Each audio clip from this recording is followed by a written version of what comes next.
سام سواری جب پہنچی، جبریل نے بڑھ کر کہی تکبیر، نبیوں کی امامت اب بڑھ کر سلطان جہاں فرماتے ہیں، نبیوں کی امامت اب بڑھ کر سلطان جہاں فرماتے ہیں، اور اللہ کی رحمت سے دل بھر جا پہنچے دعا کی منزل پر، اللہ کی رحمت سے دل بھر جا پہنچے دعا کی منزل پر، اللہ کا جلوہ بھی دیکھا اور دیدار کی لذت پاتے ہیں، اللہ کا جلوہ بھی دیکھا اور دیدار کی لذت پاتے ہیں، معراج کی شب تو یاد رکھا، پھر حشر میں کیسے بھولے ہوئے۔ علماء تفسیر فرماتے ہیں یہ کوئی کمال کی بات نہیں ہے کہ نبی علیہ السلام اللہ تبارک و تعالی کے پاس گئے، یہ کوئی کمال کی بات نہیں ہے، کمال کی بات تو یہ ہے کہ رب ذوالجلال کے پاس گئے، واپس اپنی امت کے لیے واپس تشریف لے کر آئے۔ کمال کی بات تو یہ ہے اللہ تبارک و تعالی کی بارگاہ میں تو چلے گئے، لیکن اللہ تبارک و تعالی کی بارگاہ میں جو چلا جائے اور پھر واپس لوٹ کر آئے، یہ سب سے بڑی کمال کی بات ہے۔ تو شاعر کہتا ہے کہ معراج کی شب تو یاد رکھا، پر حشر کیسے بھولے گے، عطار اسی امید پر ہم دن اپنے گزارے جاتے ہیں، عطار اسی امید پر ہم دن اپنے گزارے جاتے ہیں۔ مجھے یہاں ایک بہت ہی خوبصورت نکتہ میرے ذہن میں آیا ہے، اللہ تبارک و تعالیٰ نے ارشاد فرمایا کہ سبحان الذی اسریٰ، پاک ہے وہ ذات جس نے سیر کرائی۔ اللہ تبارک و تعالیٰ سب سے پہلے اپنے پاکی کو بیان فرما رہا ہے، بعد میں نبی علیہ السلام کی معراج کا تذکرہ فرما رہا ہے۔ اب آپ نے غور سے میرے اس نکتے کو سننا ہے، قابل غور نکتہ ہے، یقیناً جو غور سے سنے گا اسے سمجھ میں آئے گی، نہ جانے کس کے سر کے اوپر سے گزر جائے، نہ جانے کس کے دل کے اندر بیٹھ جائے۔ تو آپ نے توجہ کے ساتھ اس نکتے کو سننا ہے۔ اللہ تبارک و تعالیٰ نے ارشاد فرمایا اسریٰ، اسریٰ کا معنی ہے سیر کرنا۔ سیر کرنے میں اور سفر کرنے میں فرق ہوتا ہے، یقیناً یہ ہر کسی کو معلوم ہے کہ سیر کرنے میں اور سفر کرنے میں بہت فرق ہوتا ہے۔ مثال سامنے پیش کرتا ہوں، مجھے یہاں سے لاہور جانا ہے، سفر کرنا ہے، تو میری منزل مقصود کیا ہے، میرا ٹارگٹ کیا ہے، کسی نہ کسی طریقے سے میں لاہور پہنچ جاؤں، اور لاہور پہنچنے میں تقریباً مجھے 16 سے 17 سے 18 گھنٹے لگ جائیں گے۔ یہ سفر کی صورت بتا رہا ہوں۔ اگر اسی کو میں سیر کی صورت میں لے آؤں تو پھر میں یہاں سے پہلے حیدرآباد جاؤں گا، وہاں سے لاڑکانہ جاؤں گا، وہاں سے کوئی اور جاؤں گا، اس طرح سے میں اللہ تبارک و تعالیٰ کے نظاروں کو دیکھتا ہوا جاؤں گا، سیر و تفریح کرتا ہوا جاؤں گا، تو پھر مجھے یہاں سے لاہور تک 2 دن بھی لگ سکتے ہیں، 3 دن بھی لگ سکتے ہیں، کہاں 16 گھنٹے 18 گھنٹے، کہاں 2 دن اور 3 دن لگ سکتے ہیں۔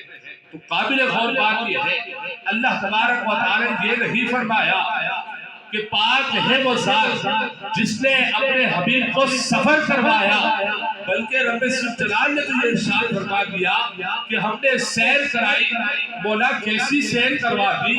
جس بستر پر آرام فرماتے وہ بستر ابھی گرم تھا، جس پانی سے وضو فرمایا وہ پانی بہ رہا تھا، جس ہاتھ مبارک سے شدت والے ہاتھوں سے کنڈی کھولی تھی وہ کنڈی ہل رہی تھی۔ میرے مصطفیٰ کی سیر کا یہ عالم ہے، کنڈی ہل رہی ہے، بستر گرم ہے، جس پانی سے وضو فرمایا ہے وہ پانی بھی بہ رہا ہے، ساتوں آسمانوں کے منازلوں کو طے کیا، عرش معلیٰ پر پہنچے، رب ذوالجلال کا دیدار کیا، راز و نیاز کی باتیں ہوئی، پھر واپس پلٹ کے آتے ہیں، موسیٰ سے ملاقات ہوتی ہے، موسیٰ علیہ السلام دوبارہ ملتے ہیں، 9 مرتبہ میرے مصطفیٰ دوبارہ جاتے ہیں رب ذوالجلال کی بارگاہ میں، پھر واپس تشریف لے کر آتے ہیں۔ اللہ تبارک و تعالی نے ارشاد فرما دیا سبحان الذی اسریٰ بعبدہ لیلا من المسجد الحرام، رات کے تھوڑے سے پہر کے اندر، مختصر کے وقت کے اندر پانی ابھی بہ رہا تھا، بستر ابھی گرم تھا، کنڈی ہل رہی تھی۔ میرے مصطفیٰ کی سیر کا یہ عالم ہے، سفر کا عالم کیا ہوگا؟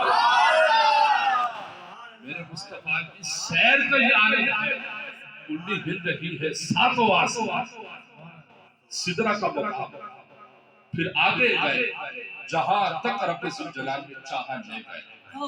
فتاوی رضوی کے اندر آتا ہے، اعلیٰ فرماتے ہیں کہ اللہ تبارک و تعالی نے اپنے محبوب کو کہاں تک لے گیا کوئی نہیں جانتا، یہ خود جانتا ہے اور اس کا محبوب جانتا ہے کہاں تک لے گیا۔ اور پھر کلام پاک اس بات کی گواہی دیتا ہے کہ اللہ تعالی کے پیارے حبیب نے اللہ تبارک و تعالی تک دیدار کس قریب سے لیا، فَكَانَ قَابَ قَوْسَيْنِ أَوْ أَدْنَىٰ، ایک تیر کا فاصلہ یا اس سے بھی کم۔ کتنا فاصلہ ہوا؟ اتنا ہو جائے گا تیر کا فاصلہ، اس سے بھی کم کلام پاک گواہی دے رہا ہے کہ فَكَانَ قَابَ قَوْسَيْنِ أَوْ أَدْنَىٰ، کہ ایک تیر یا اس سے بھی کم کا فاصلہ رہ گیا تھا۔ میرے محبوب نے اپنی جاگتی ہوئی آنکھوں سے، میرے سر کی آنکھ سے رب ذوالجلال کا دیدار کیا۔ وہاں یہ کہا جا رہا ہے لن ترانی اے موسیٰ، تو نہیں دیدار کر سکتا، وہاں تو صرف جھلک پڑی تھی، وہاں تو رب ذوالجلال کی ایک صرف تجلی کی ایک جھلک پڑی تھی کہ پہاڑ ریزہ ریزہ ہو گیا اور موسیٰ علیہ السلام بھی بے ہوش ہو گئے۔ جب نبی علیہ السلام آرام فرما تھے، جبریل امین چھت پھاڑ کے اندر تشریف لاتے ہیں، مختلف روایتیں آتی ہیں۔ اب ایک روایت میں یہ بھی آ گیا ہے کہ آپ دروازے پر کھڑے ہوئے دستک دینے لگے، دل میں خیال آتا ہے محبوب آرام فرما ہوگا، ان کے آرام میں خلل پیدا ہوگا، کھٹکھٹایا نہ جائے، دروازے کو نہ بجایا جائے۔ مولا کی بارگاہ میں عرض کرتے ہیں مولا کیسے جائے، دروازہ تو بند ہے، بجا بھی نہیں سکتا، کھٹکھٹا بھی نہیں سکتا، محبوب کے آرام میں خلل پیدا ہو جائے گا۔ تو رب ذوالجلال ارشاد فرماتے ہیں ایسا کرو کہ چھت پھاڑ کر اب سیدنا جبریل امین علیہ السلام بڑے نکتے والی بات اور خوبصورت بات یہ بتا کر علیہ السلام کو دعوت دے رہا ہوں، جبریل امین چھت پھاڑ کر تشریف لے آتے ہیں۔ کیا دیکھتے ہیں کہ نبی علیہ السلام آرام فرما ہے، سو رہے ہیں۔ اگر موسیٰ علیہ السلام کو یہ کہا گیا تھا اللہ تبارک و تعالی کی بارگاہ میں اگر مجھ سے کلام کرنا ہے تو تمہیں کوہ طور کی پہاڑی پر آنا پڑے گا، اور یہاں تو میرے محبوب کریم آرام فرما ہے۔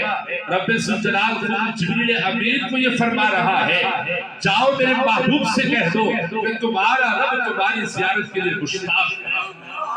یہاں نبی علیہ السلام آرام فرما ہے۔ اب جبریل امین پریشان ہے، یا اللہ اے میرے مولا اے میرے پروردگار، میرے محبوب سو رہا ہے، اب کیسے اٹھایا جائے؟ اب اللہ تبارک و تعالی نے ارشاد فرمایا اے جبرائیل تیرے یہ میرے کافوری لبوں کو کس لیے پیدا کیا تھا، کس دل کے لیے پیدا کیا تھا؟ اے جبرائیل ایسا کرو اپنے کافوری لبوں کو میرے مصطفیٰ کے تلووں کے ساتھ بس کر دو، میرے مصطفیٰ تلووں کی ٹھنڈک کو محسوس کریں گے، نیند سے بیزار ہو جائیں گے۔ جبریل امین علیہ السلام اپنی کافوری لبوں کو محبوب کریم کے تلووں کے ساتھ بس کرتے ہیں اور بے ہوش ہو جاتے ہیں۔ میرے عالم ارواح کے اندر جبریل سے پوچھا اے جبریل کیا ہو گیا ہے، تو نے تو پوری کائنات کے نظارے دیکھے ہیں، مشرق و مغرب کے نظارے دیکھے ہیں، شمال و جنوب کو تم نے دیکھا ہے، اللہ تبارک و تعالی کی رحمتوں کے نظاروں کو تم نے دیکھا ہے، جنت کے نظاروں کو تم نے دیکھا ہے، محبوب کے تلووں کے ساتھ اپنے ہونٹوں کو بس کیا، بے ہوش ہو گئے، بچا کیا ہے؟ جبریل امین کہتے ہیں ارے نہ جنت کی گلیوں میں دیکھا، مساج میں نے محمد کی تلیوں میں دیکھا۔